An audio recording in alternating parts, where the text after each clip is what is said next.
Hi friends, ఈరోజు super soft క్యాబేజీతో paratha ఎలా చేసుకోవాలో చూద్దాం. దీనికోసం నేను ఈ సైజు క్యాబేజీ తీసుకున్నాను. దీనిని సన్నగా తురుముకోవాలి.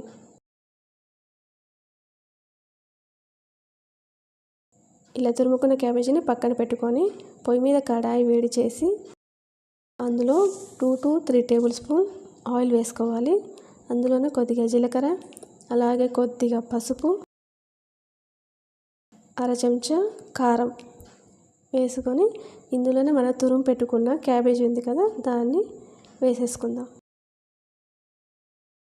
వీటన్నిటిని ఒకసారి మిక్స్ చేసుకోవాలి.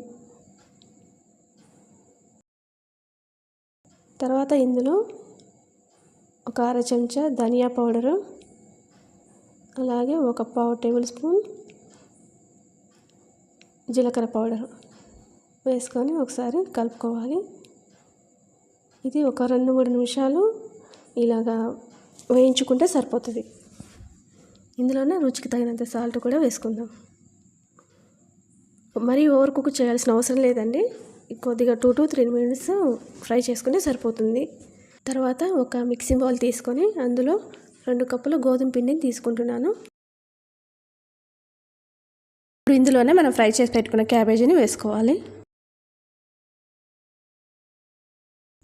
ఒకసారి వీటిని బాగా మిక్స్ చేసుకుందాం. కొన్ని వాటర్ వేసుకుంటూ బాగా చపాతీ పిండిలాగా కలుపుకోవాలి. కలుపుకున్న తర్వాత కొంచెం ఆయిల్ వేసుకొని ఒకసారి దాన్ని కూడా కలుపుకొని ఒక 15 మినిట్స్ పక్కన ఉంచుకుందాం. అప్పుడు పిండి మెత్తగా అయిపోతుంది. తర్వాత చూసుకుంటే పిండి ఇలా సాఫ్ట్గా ఉండాలండి. తర్వాత దీన్ని ఒక బిగ్ సైజు బాల్ అంత పిండిని తీసుకొని మనం పరాటా ఒత్తుకుందాం. క్యాబేజీ తినని వారు ఎవరైనా ఉన్నా ఇలా చేస్తే చాలు. ఇందులో క్యాబేజీ ఉన్న విషయం కూడా ఎవరికి తెలియదు. క్యాబేజీ తినని వారికి ఇలా పెట్టేస్తే సరిపోతుంది.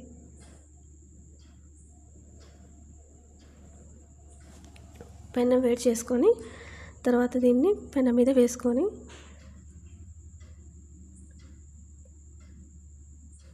రెండు వైపులా కాల్చుకోవాలి.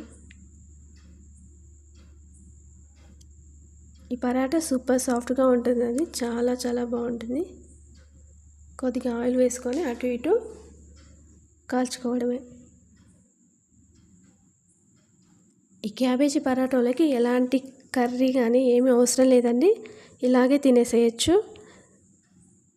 లేకపోతే కొద్దిగా పెరుగు కానీ లేదంటే పెరుగు పచ్చడి కానీ చేసుకొని తింటే చాలా బాగుంటుంది.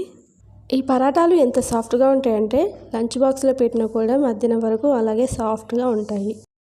ఇప్పుడు దీన్ని ఒక ప్లేట్లోకి తీసుకుందాం.